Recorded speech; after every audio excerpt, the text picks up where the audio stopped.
Hello. First, I'm going to do the prone leg length analysis. The patient push out against my hands. Hold.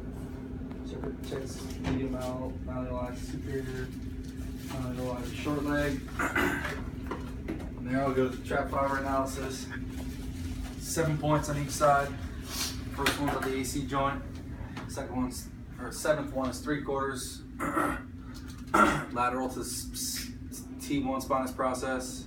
4 is right in the middle. 2 and 3, 5 and 6, pretty easy stuff. So I press on each one, getting more pressure until the patient tells me which one hurts the most. I do that on both sides, compare the two. I look at my trap fiber analysis chart. He didn't have any tender because he's a pretty good patient.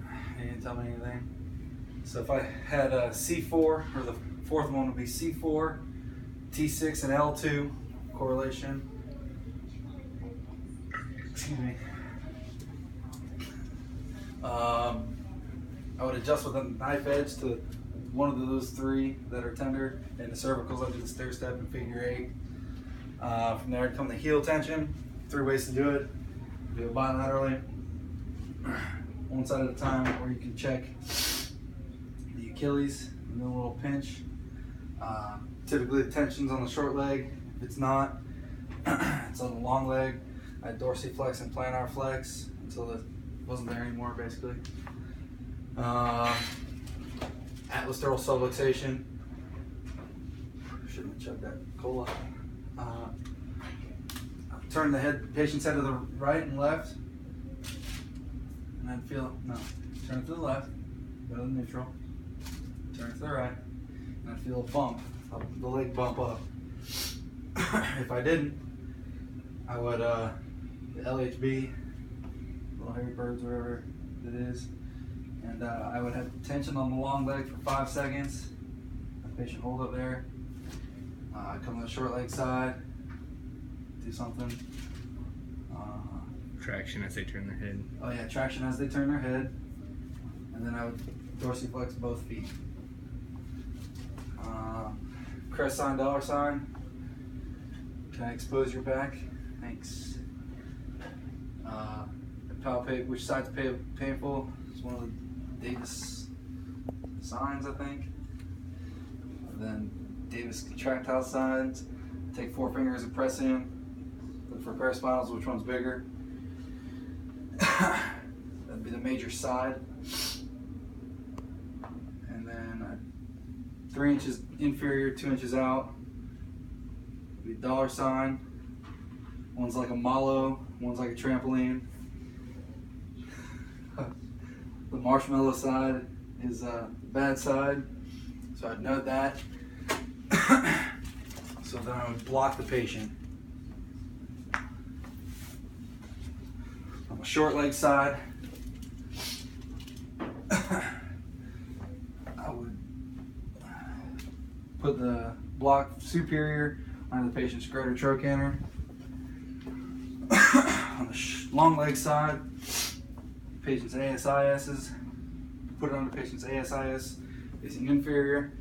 Let that sit for a maximum of 10 minutes. Watch for the legs to even. If they get short, immediately remove the blocks and reassess.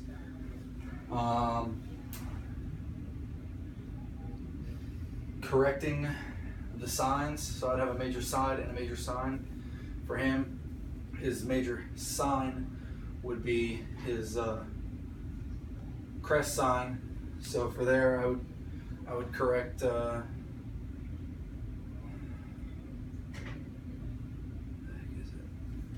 I would do the crest roll on this side, standing on that side, but roll that way, the paraspinals, and then I would do an ish tube contact over here, and toggle and hold, and then for the dollar sign,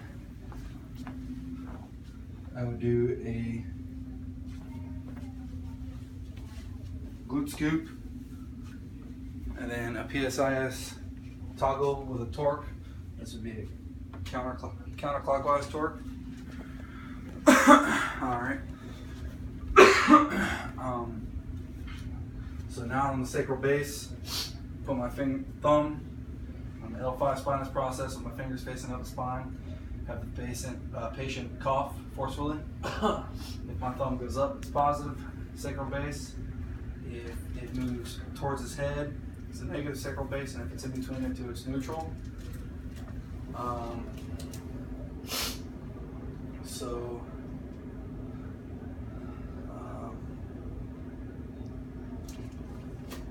Positive, I would put